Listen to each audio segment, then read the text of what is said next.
एक रामपुर नाम के गांव में रोहन और मीना नाम के पति पत्नी रहा करते थे। वे बहुत ही धनवान थे। उनके दो बच्चे थे, सूरज और सुरभि। वह दोनों पढ़ाई लिखाई में बहुत ही होशियार थे। रोहन के घर पर शांताबाई नाम की औरत काम किया करती थी। वह दिन भर रोहन के यहाँ काम करके अपने पोता और पोती की देखभाल किया करती थी। शांताबाई के बेटे और बहू की एक रोड एक्सीडेंट में मौत हो जाने के कारण पोता राजू और पोती रानी की जिम्मेदारियां शांताबाई पर आ गई थी। शांताबाई की झोपड़ी रोहन के हवेली के पास में ही थी, इसीलिए शांताबाई अपने घर के काम करके रोहन के घर जल्दी जाया करती थी। शांताबाई के पोते और रोहन के बच्चे एक ही उम्र के होने के कारण वह मिलजुल कर खेलते थे। एक दिन रोहन कंपनी में जा रहा था, तभी मीना, मैं ऑफिस के लिए निकल रहा हूँ। ये लीजिए आपका टिफिन। बच्चों, पापा को बाय बोलो। बाय पापा। बाय पापा। Bye bye. ऐसा कहकर सूरज और सुरभि खेलने के लिए बाहर चले जाते हैं। दोनों बच्चे बाहर जाकर राजू और रानी के साथ खेलने लगे।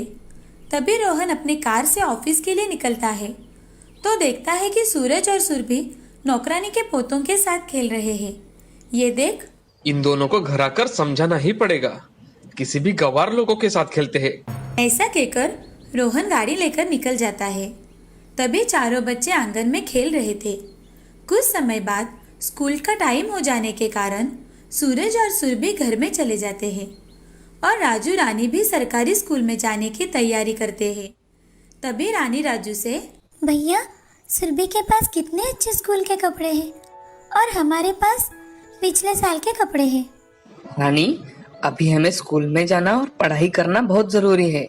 कपड़े कभी भी लिए जा सकते हैं और हमारी दादी हमारे लिए कितनी मेहनत करती है देखो, तो हमें उनके लिए अच्छी पढ़ाई करनी होगी, समझी? हाँ भैया। ऐसा कहकर राजू और रानी स्कूल में चले जाते हैं। शाम के समय हवेली में रोहन अपने बच्चों को अपने पास बुलाता है और उनसे, देखो बच्चों, हमारा घर कितना बड़ा है और तुम्हें जो चाहिए वो सारे खिलौने भी हमारे घर में हैं। हाँ पिताजी, हमारे घर में बहुत सारे खिलौने हैं।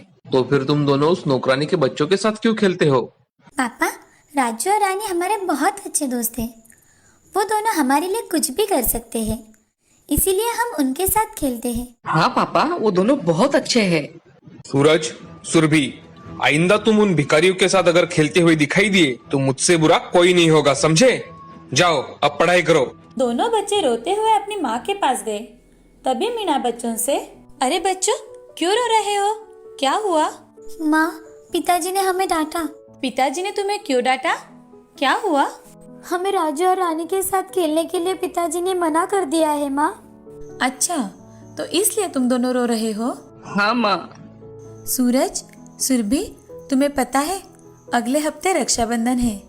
तुम्हारे पिताजी इस साल तुम्हें बहुत अच्छे तोहफे देने वाले हैं, इसीलिए वो जैसा कहते हैं वैसा ही करो। सच में माँ, मुझे भैया से बड़ा सा टेडी बियर चाहिए। हाँ, मैं तुम्हें इस साल बहुत बड़ा टेडी बियर दूंगा। घर में कितने सारे खिलौने हैं, मगर तुम दोनों का तो जी ही नहीं भरता।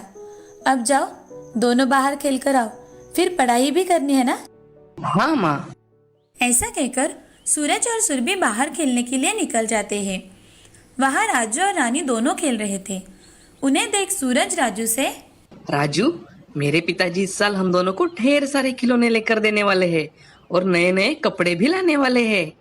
अच्छा? तुम जानते हो, मैं इस साल रक्षाबंधन के दिन मेरे भाई को सोने की राखी बांधने वाली हूँ और मेरे भैया वो मुझे कीमती खिलौने देने वाले हैं। सोने की राखी कितनी अच्छी होगी ना? हाँ, बहुत अच्छी होगी।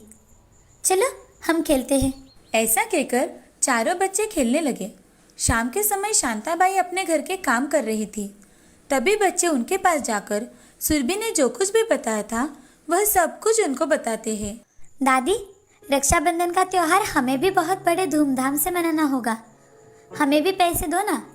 तभी बूढ़ी दादी अपने बच्चों से, देखो बच्चों, राखी का मतलब ये नहीं है कि हमने कितने पैसे खर्च किए। जरूरी ये है कि भाई बहन की रक्षा करता है और बहन भाई से कितना प्यार करती है, समझे? हाँ दादी। ऐसा कहकर बच्चे पढ़ाई करने के लिए चले गए। राखी का त्योहार आया। रोहन का घर रोशनाई से चमक उठा। उसके घर पर सुरभि और सूरज दोनों हॉल में बैठे थे। तभी मीणा ने एक थाली में पूजा का सारा सामान निकालकर उसमें सोने की राखी रख के वह थाली सुरभि के हाथों में दे दी। रोहन ने पैसों से भरी थाली सूरज के हाथों में दे दी। तभी सुरभि ने सूरज को तिलक लगाया और उसके हाथ में सोने की राखी बांध दी। आगे रखे मिठाई के डब्बों में से कुछ मिठाई निकालकर उसे खिलाई। तभी सूरज ने पैसों से भरी हुई थाली सुरभि के हाथों में दे दी। सुरभि वह थाली देखकर बहुत खुश हो गई। मीना ने उस थाली में से सोने का हार निकालकर सुरभि के गले में पहनाया। दूसरी ओर रानी ने कागज और रेशम के धागे लेकर राखी अपने भाई के लिए बनाई और राजू ने अच्छे से मिट्टी के खिलौने बनाए जैसे रानी को पसंद थे। थोड़ी ही देर बाद रानी ने राजू को राखी बांधी और राजू ने रानी को मिट्टी के अच्छे अच्छे खिलौने दिए। वह देखकर रानी बहुत खुश हो गई और राजू से, भैया ये गुड़िया तो बहुत ही सुंदर है, मुझे बहुत पसंद आई। रानी, तुम्हारी राखी भी मुझे बहुत पसंद आई। उस दिन शाम को चारों बच्चे आंख में चोली खेल रहे थे। तभी सूरज ने सुरभि के आंखों पर पट्टी बांधी और वह खेलने लगे। तीनों बच्चे सुरभि को घेर कर खड़े थे। तभी रानी को सुरभि के पैर के पीछे एक सांप दिखाई दिया और रानी, बाप रे भैया, सांप। सुरभि की आंखों पर पट्टी बंधी होने के कारण उसे कुछ भी दिखाई नहीं दे रहा था और सूरज, वो तो डर के मारे घर के अंदर भाग गया। इसके पहले कि सांप सुरभि को डसता, राजू भागकर जाकर एक लकड़ी लेकर आया और उसका मुंह दबोचा।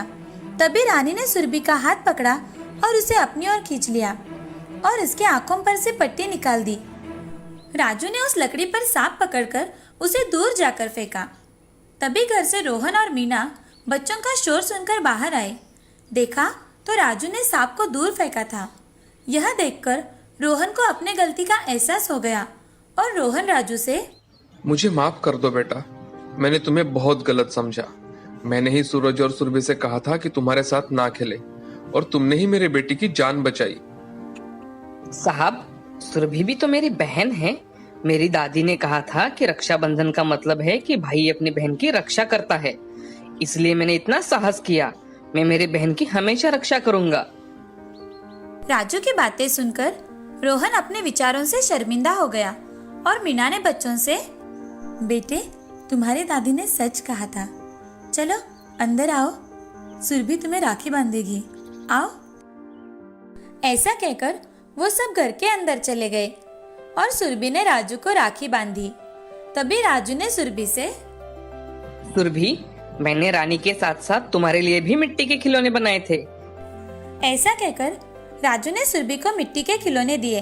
तभी रानी सूरज से, सूरज भैया, मैंने भी आपके लिए अपने हाथों से राखी बनाई है।